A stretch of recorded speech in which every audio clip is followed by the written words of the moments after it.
Piénsenlo un momento, el movimiento de personas es una de las cosas que más definen nuestro mundo. Vaya, es una historia que no para, una de cambio, de búsqueda, de transformación. Y está pasando, pues, a cada instante y en todo el planeta. Así, sin más rodeos, el mundo está en movimiento. Punto. Ok, vamos a ponerle nombre y apellido a esto. El término técnico es movimientos migratorios. ¿Y qué significa? Pues básicamente es esta movilidad masiva, súper dinámica de la gente. Y no es por cualquier cosa, ¿eh? Refleja directamente los cambios en las economías de los países y sobre todo las diferencias de desarrollo que hay.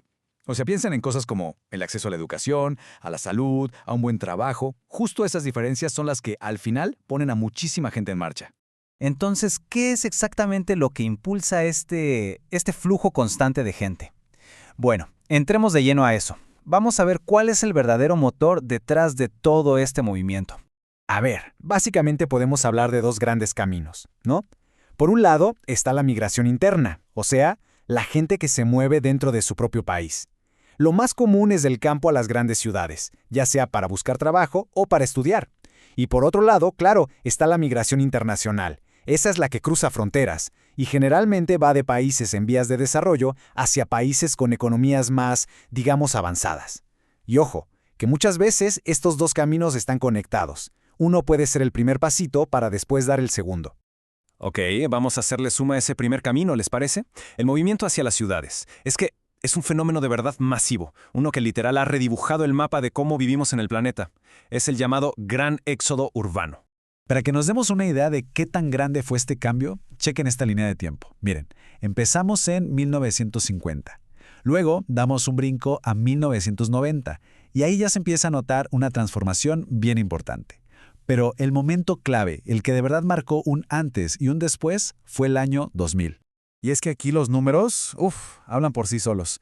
En 1950, apenas un 29% de la población del mundo vivía en ciudades. Para 1990, esa cifra ya había subido al 43%, pero el verdadero salto, el brinco monumental, vino con el nuevo milenio.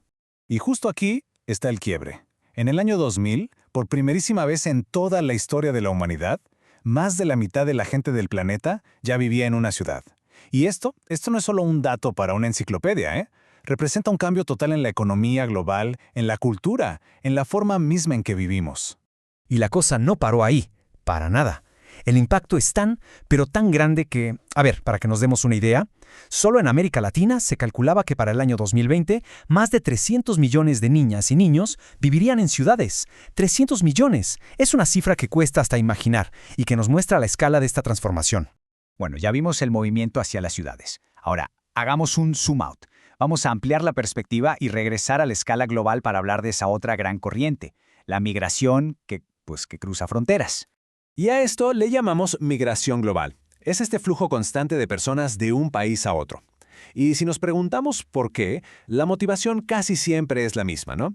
La búsqueda de mejores oportunidades, de más seguridad. En resumen, de un mayor bienestar, ya sea para uno mismo o para la familia.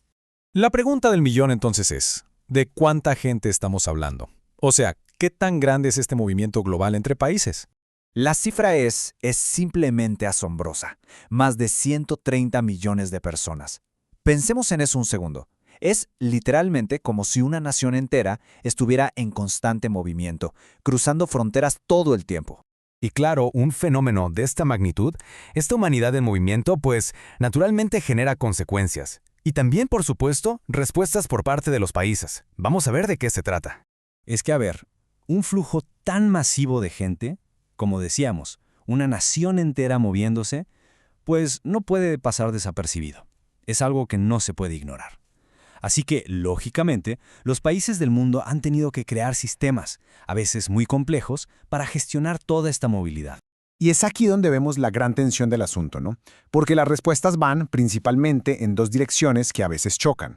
Por un lado, los países implementan mecanismos de control. Quieren gestionar quién entra, quién sale, cuidar sus fronteras, sus economías. Pero por el otro lado, surge con muchísima fuerza la necesidad de crear políticas internacionales para proteger los derechos humanos de todas esas personas en movimiento. Son pues dos fuerzas que jalan para lados opuestos. Y todo esto nos deja con una pregunta final que es quizá la más importante. Con millones y millones de personas moviéndose, ya sea dentro de sus países o cruzando fronteras, está claro que la movilidad es algo que define nuestra época. El verdadero reto, el gran desafío, es cómo encontrar el equilibrio perfecto entre el control que buscan los países y la protección que sin duda todas estas personas merecen.